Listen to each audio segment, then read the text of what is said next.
हम लोग देखने वाले हैं जो आपका क्लास 10th का जो है हिंदी का वस्तुनिष्ठ प्रश्न है, जो आपका पेपर जो है बिहार बोर्ड के द्वारा निकाला गया है इंटरनेट द्वारा। मॉडल पेपर उसी का सॉल्यूशन करने वाले हैं। ठीक है, ये मॉडल सेट पहला है, इसमें हम लोग आपको ऑब्जेक्टिव प्रश्न कंप्लीट करने वाले हैं। ठीक है, यहाँ पे 1 से लेके जो है आपको 100 तक ऑब्जेक्टिव प्रश्न दिया जाएगा। ठीक है, जिसमें से आपको केवल 50 प्रश्नों का ही उत्तर वहाँ पे आपको देना है। ठीक है, यहाँ पे जो है 5 सेट आपको निकाला गया है। बिहार बोर्ड के ऑफिशियल मॉडल पेपर जो है आपको वेबसाइट से, उसका खुद ही वेबसाइट है बिहार बोर्ड का, वहाँ पे आप लोग जाकर देख सकते हैं। वहाँ पे इसका जो है पांचों सेट का जो है कंप्लीट यहाँ पे सोल्यूशन आपको सब्जेक्टिव और ऑब्जेक्टिव दोनों का मिलेगा। ठीक है, तो आप लोग ऑब्जेक्टिव और सब्जेक्टिव दोनों को सोल्यूशन देखना चाहते हैं तो हमारे चैनल को सब्सक्राइब कर लीजिएगा और वीडियो को लाइक कर दीजिएगा। ठीक है, चलिए यहाँ पे पहला प्रश्न देखते हैं। ठीक है, पहला प्रश्न आपके सामने यहाँ पे आ चुका है। क्या कह रहा है आपका पहला प्रश्न? कह रहे बाबा साहब लिखना चाहिए। ठीक है, अंबेडकर संपूर्ण बाड़मय भारत सरकार के कल्याण मंत्रालय द्वारा कितने खंडों में प्रकाशित हुआ?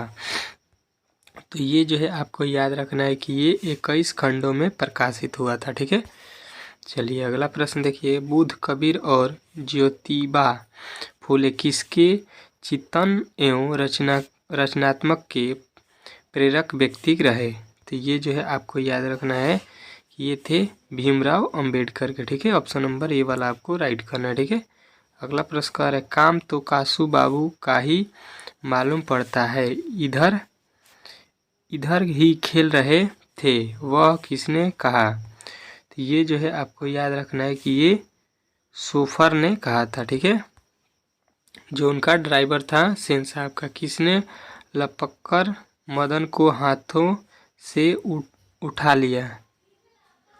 तो ये जो है आपको याद रखना है कि हाथों से किसने उठाया था? तो गिरधर ने। ठीक है, ऑप्शन नंबर सी जो है आपको राइट करना है। ठीक है, अगला प्रश्न है मदन पड़ोसियों के आवारागर्दी छात्रों के साथ क्या कर रहा था? आवारा छोकरों के साथ क्या कर रहा था? तो आपको बताना है कि वो जो है लट्टू नचा रहा था। ठीक है, आपको लट्टू नचा रहा था, ये जो है ऑप्शन आपको राइट करना है। ठीक है, अगला प्रश्न देखिए। कह रहा है मैक्स मूलर का जन्म कब हुआ था? तो मैक्स मूलर का जन्म जो है आपको याद रखना है कि उसका जन्म 6 दिसंबर 1823 ईस्वी को हुआ था। ठीक है, अगला प्रश्न देखिए। हितोपदेश का जर्मन भाषा में अनुवाद किसने प्रकाशित करवाया था? तो ये जो है आपको याद रखना है कि आपका मैक्स मूलर जो है उन्हीं ने करवाया था। ठीक है, चलिए अगला प्रश्न देखिए। कह रहे हैं मैक्स मूलर के अनुसार उनके यहाँ प्रचलित कहावतों और दंत कथकों का प्रमुख स्रोत किसे माना जाता है?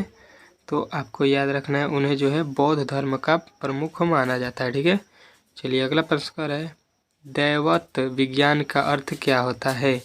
तो दैवत विज्ञान का अर्थ जो है आपको याद रखना है देव विज्ञान होता है। ठीक है, ऑप्शन नंबर आपको ये वाला राइट करना है। ठीक है, अगला प्रश्न देखिए। कह रहे 10वां चारुचंद्र लेख किनकी रचना है? तो चारुचंद्र लेख जो है आपको याद रखना है कि ये जो है आपका हजारी प्रसाद द्विवेदी का लिखा हुआ है। ठीक है, चलिए अगला प्रश्न देखिए। कह रहे गौड़ देश के लोग कैसा नाखून रखना पसंद करते हैं? तो आपको बताना है कि गौड़ देश के लोग जो है बड़े नाखून रखना पसंद करते हैं। ठीक है, ऑप्शन नंबर सी जो है आपको राइट करना है। अगला प्रश्न कह रहा है आदमी के नाखून क्यों बढ़ते हैं? लेखक से यह किसने कहा? तो ये जो है आपको याद रखना है कि ये लेखक की छोटी लड़की ने कही थी। ठीक है, बेटी ने। ठीक है, आपको इसका मॉडल सेट का जो है सब्जेक्टिव प्रश्न का भी सॉल्यूशन देखना है तो यहाँ पे हमारे चैनल को सब्सक्राइब कर लीजिएगा। ठीक है, इसका सब्जेक्टिव भी प्रश्न हम लोग सॉल्व करेंगे। ठीक है, चलिए अगला प्रश्न देखिए। कह रहा है पुराने का मुँह सब समय वांछनीय ही नहीं होता, यह किस शीर्षक पाठ का पंक्ति है?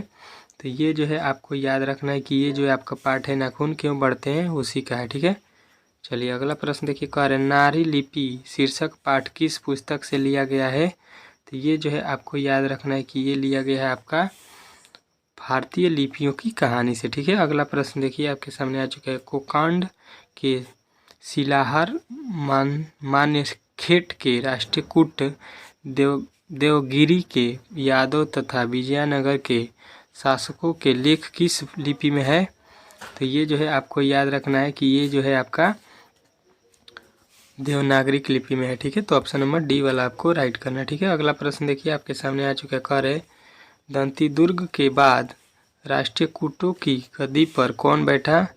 तो ये जो है आपको याद रखना है कि ये बैठे थे आपके ऑप्शन नंबर ए कृष्ण। ठीक है, चलिए अगला प्रश्न देखिए आपके सामने आ चुका है। कह रहा है किसने गले में स्काउटों की तरह एक रुमाल बांधा?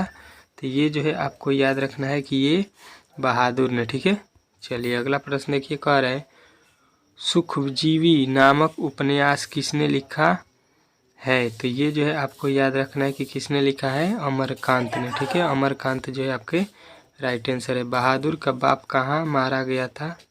तो बहादुर का बाप जो है आपको याद रखना है कि ये जो है युद्ध में मारा गया था। ठीक है, चलिए अगला प्रश्न देखिए। हिदायत शब्द का अर्थ क्या होता है? तो हिदायत शब्द का जो है अर्थ आपको याद रखना है कि चेतावनी होता है। ठीक है, चलिए अगला प्रश्न देखिए। प्रगतिशील आलोचना किन्हीं अमूर्त सिद्धांतों का संकलन नहीं है, वह साहित्य की परंपरा का क्या है? तो ये जो है आपको बताना है परंपरा का, ये जो है आपका मूर्तक ज्ञान है। ठीक है, चलिए अगला प्रश्न कह रहा है सोन नदी के दूसरी ओर अभिनयों का एक और हिस्सा है जो लगभग स्वतंत्र है, उसका नाम क्या है? तो आपको बताना है कि उसका नाम जो है आपका विलियनवे ल अभिनयो है। ठीक है, चलिए अगला प्रश्न देखिए आपके सामने आ चुका है। कह रहे 23 सहनन्य शब्द का अर्थ क्या है? तो सहनन्य शब्द का जो है अर्थ आपको याद रखना है क्या होता है? मुल्तानी जो है आपका राइट आंसर है। अगला प्रश्न कह रहा है लेखक श्रीनिवास किस साहित्य के प्रतिष्ठित रचनाकारों में से एक हैं? तो ये जो है आपका हो जाएगा आपका ऑप्शन नंबर ए कन्नड़।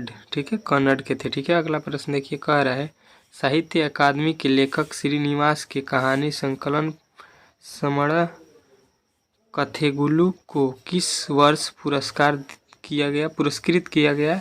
तो ये जो है आपको याद रखना है 1968 ईस्वी में उनको पुरस्कृत किया गया। ठीक है, तुम्हारा क्या माँ तुम्हारे पास गाय भैंस है, पैसा है तुम्हारे क्या मैं पाल सकता हूँ, यह किसने कहा? तो ये जो है आपको याद रखना है किसने कहा है? तो मंगमा का बेटा। ठीक है, चलिए अगला प्रश्न देखिए। कह रहा है किस लेखक के कथा साहित्य में उड़ीसा का जीवन गहरी आंतरिकता के साथ प्रकट हुआ? तो ये जो है आपको बताना है आपके सातकोड़ी होता। ठीक है, चलिए अगला प्रश्न देखिए। लक्ष्मी किसके घर में काम करती थी? तो लक्ष्मी जो है आपको बताना है कि वो तहसीलदार के घर काम करती थी। ठीक है, ढहते विश्वास कहानी में लक्ष्मी के पड़ोसी का पढ़ाकू लड़का कौन था? तो ये जो है आपको बताना है कि वो था आपका गुणनिधि। ठीक है, चलिए अगला प्रश्न देखिए। कह रहे हैं माँ शीर्षक पाठ के लेखक का नाम क्या है? तो आपको बताना है कि उनके लेखक का नाम है ईश्वर पटेलीकर।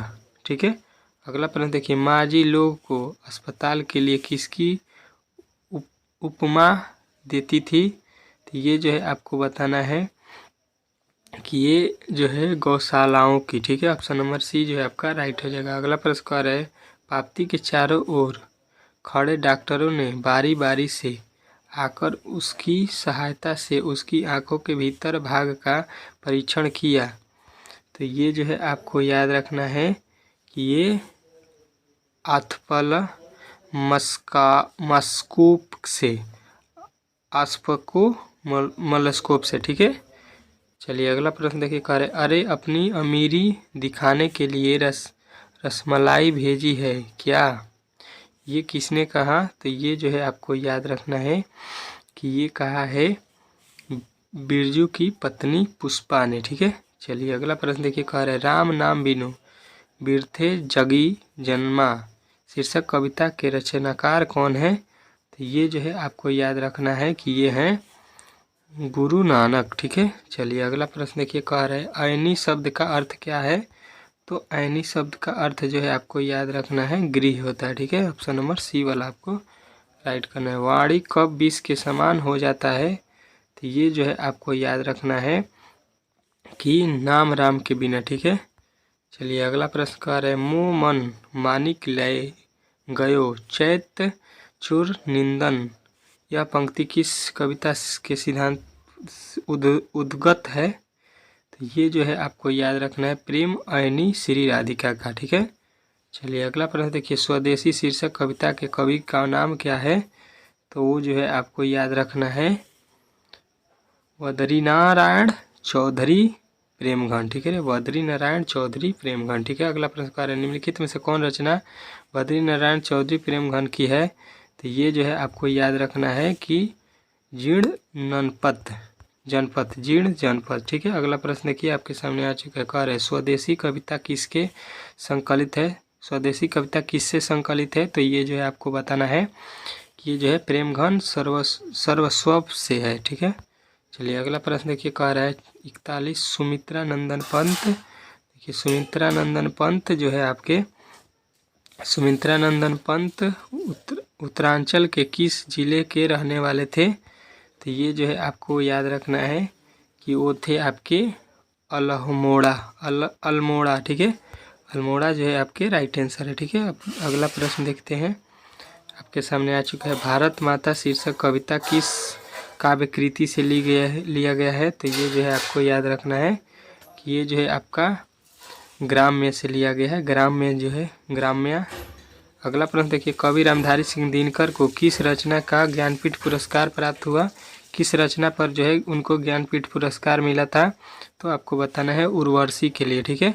चलिए अगला प्रश्न देखिए, कह रहे देवता कहीं सड़कों पर मिट्टी तोड़ रहे देवता मिलेंगे खेतों में खलिहानों में, यह पंक्ति किस पाठ का है, तो ये जो है आपको बताना है कि ये पाठ जो है आपका जनता का जन्मतंत्र से लिया गया है, ठीक है। चलिए निम्नलिखित में से सच्चिदानंद हीरानंद वात्सल्य आगे की कविता कौन सी है, तो ये जो है आपको याद रखना है कि उनकी कविता है हिरोशिमा, ठीक है। हिरोशिमा उनकी कविता है, ठीक है। अगला प्रश्न देखिए आपके सामने यहाँ पे आ चुका है, कह रहे कुंवर नारायण रचित आपके जो है इस दिन साहित्य की कौन सी विधा है, तो ये जो है आपका जो है विधा है काव्य संग्रह, ठीक है। कुंवर नारायण रचित, ठीक है। मेरी नींद के दौरान कुछ इंच बढ़ गया पेड़, यह पंक्ति किस कविता की है, तो ये जो है आपको याद रखना है कि ये हमारी नींद की है, ठीक है। ऑप्शन नंबर बी वाला आपको राइट करना है। कवित्री अनामिका के पिता का क्या नाम था, तो ये जो है आपको याद रखना है कि उनका नाम जो है श्यामनंदन किशोर है, ठीक है। चलिए अगला प्रश्न देखिए, कह रहे अनुष्ठप किनकी रचना है, तो ये जो है आपको याद रखना है कि ये है आपका अनामिका का, ठीक है। अगला प्रश्न देखिए, कह रहा है अक्षर ज्ञान शीर्षक कविता में बेटा अंगह को क्या समझता है, तो अंगह को जो है आपको बताना है कि उस पाठ में क्या समझता है, तो आपको याद रखना है माँ समझता है, ठीक है। ऑप्शन नंबर सी जो है आपका राइट हो जाएगा, ठीक है। यहाँ पे जो है आपको 50 ऑब्जेक्टिव प्रश्न जो है हमने करा दिया है, ठीक है। यहाँ पे आपके 50 ऑब्जेक्टिव प्रश्न करा दिया गया। इस सेट में आपको 100 ऑब्जेक्टिव मिलेगा, जो कि 50 अगले वीडियो में आपको देखने को मिलेगा, क्योंकि ये वीडियो जो है लंबा हो जाएगा अगर हम लोग 100 ऑब्जेक्टिव एक ही वीडियो में कंप्लीट करेंगे, ठीक है। और इसका सब्जेक्टिव भी हम लोग अगले वीडियो में कंप्लीट करेंगे, ठीक है। तो दोनों वीडियो को देखने के लिए आप लोग हमारे चैनल को सब्सक्राइब कर लीजिए, ताकि मैं जब भी वीडियो अपलोड करूं तो नोटिफिकेशन सबसे पहले आप तक चला जाए, ठीक है। चलिए मिलते हैं अगले वीडियो में, तब तक के लिए जय हिंद।